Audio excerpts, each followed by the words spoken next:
The last red numbers on the digital clock over the supervisor's head flickered to 6 o'clock as I signed the battered clipboard. My eyes stung from the chemical sharpness of bleach and oil, mingling in the air of the plastics plant like every day for the past year. Flores, the foreman with the ink-smudged hands, gave me the same hard look. No sueñes tanto, Ricardo. Aquí se viene a trabajar, no a volar, he told me, the morning shadows stretching from his boots. Don't dream so much. You're here to work, not to fly. I didn't answer, didn't need to anymore. When he called my name, I already knew what he would say, how my production line numbers lagged, how my mind wandered, how I wasn't tough like the rest. Each week, the pressure doubled.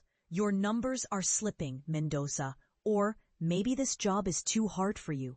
Their Spanish seemed to hit me twice, once in sound, twice in meaning. I nodded, head low, as the concrete under my boots vibrated from the clatter of machines winding down.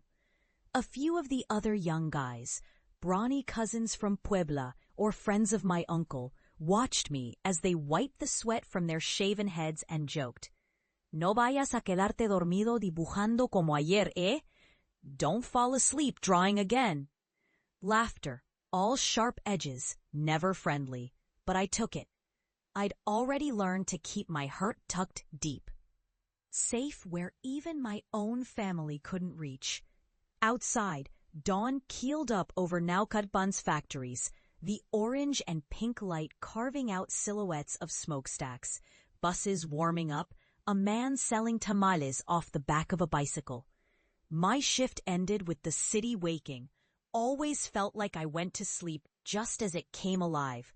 I walked the 4 blocks home with my shoes full of powder and my mind full of worlds that didn't exist. Each step was a promise. Someday, I'll make gains. Real gains. Not just sketches squashed in a notebook buried in my locker. Never mind that my father stared at me when I told him, lips pressed in a straight, exhausted line. We lived with my mother and sisters in a second-floor flat with green paint peeling from the walls. The hallway stank of old mop water and fried chile. Ma was waiting, spatula in hand, rings under her eyes. ¿Todo bien, hijo? She always asked, voice thick with hope and worry. I nodded, pretending strength. The factory had given me 3 warnings already, 1 more and I was out. She tried not to look at the fraying threads on my jeans, how my hands shook pouring the coffee. At breakfast, my Uncle Hector slammed his mug louder than necessary, eyes flicking from his phone to me. So, you going to stop doodling monsters now, Ricardo? Find a real job? He sucked his teeth. Videojuegos. Nobody in this barrio makes money playing niños games. My aunt, always brisk, shook her head. You're too old for this. Get your certificate. Your cousins are engineers, Mita. She waved at their WhatsApp photos on the wall, all posed with diplomas. My oldest sister, Anna, tried sometimes to rescue me. He's creative, Thea. He could design logos. I smiled across at her, grateful. But it was no use. My father didn't say anything, but that silence hurt more than insults. At work, I watched the clock. At home, I watched the walls close in. In those moments between, I built game levels in marker on graph paper salvaged from the supply closet, mazes, alien temples, racetracks snaking through imaginary megacities. The only people who ever saw them were other tired boys on the bus, sometimes. That looks like Mario's house, one whispered, but then lost interest. One morning after a night shift, tired and late, I fumbled in the locker for my sketchbook. Flores saw the loose pages, bright with dragons and secret doors. He shook his head. No wonder your numbers are bad. If you spent half this effort at your station... A month later, after too many late arrivals and one mistake with the injection molding machine, I was called into the fluorescent-lit office. The supervisor counted out my wages, pink slip in his other hand, not even pausing to look me in the eye. On my way out, Hector's cousins smirked. "Guess you'll have more time to draw, eh?" They all laughed. I kept my head up. I felt cut open, but I squared my shoulders. Out in the parking lot, I sucked in the bright morning and let my chest hurt, just for a minute. I promised the city, its gray light and choking exhaust, that I would make it, even if it killed me. Riding the stuttering blue bus across Mexico City to the internet cafe in Condesa, too broke for my own laptop, I watched sunlight move over the patched upholstery, listened to the chatter of university students with real laptops in their bags, tired mothers, bored office workers. I imagined I was somebody else, someone nobody laughed at. The computers were always sticky and old, the keyboard letters nearly worn away. But there was a gentle guy at the register, Esteban, who quietly ran off the local bullies and slipped me an extra 15 minutes if I got stuck in coding forums too long.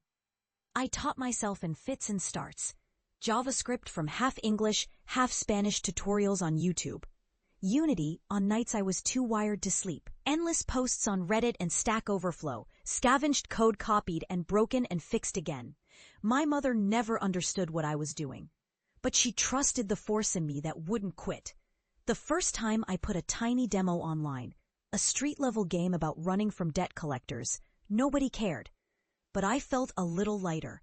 Each new attempt was bolder. Level design, pixel art, stories about neighborhoods like mine. Kids who never got to be the hero. Winter slipped by. Interviews went nowhere. The money ran thin enough that I debated going back to the factory, hat in hand.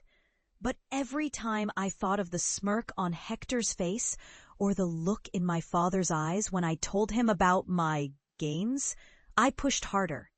One day, Esteban, handing out change, asked, "Why don't you show your work to Carmencita?"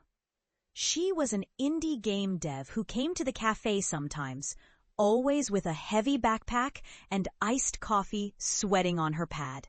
He introduced us hesitantly. I braced myself for another joke, but Carmencita studied my shaky demo and shrugged. "There's something here, but your code's a mess. Vamos, I'll show you." She let me shadow her, sometimes even let me borrow a real laptop when she could spare it. She nagged my design, crushed my bad habits, forced me to submit pitches to every Latin American indie contest she could think of. Months passed, saneness and struggle, but a small community started to form.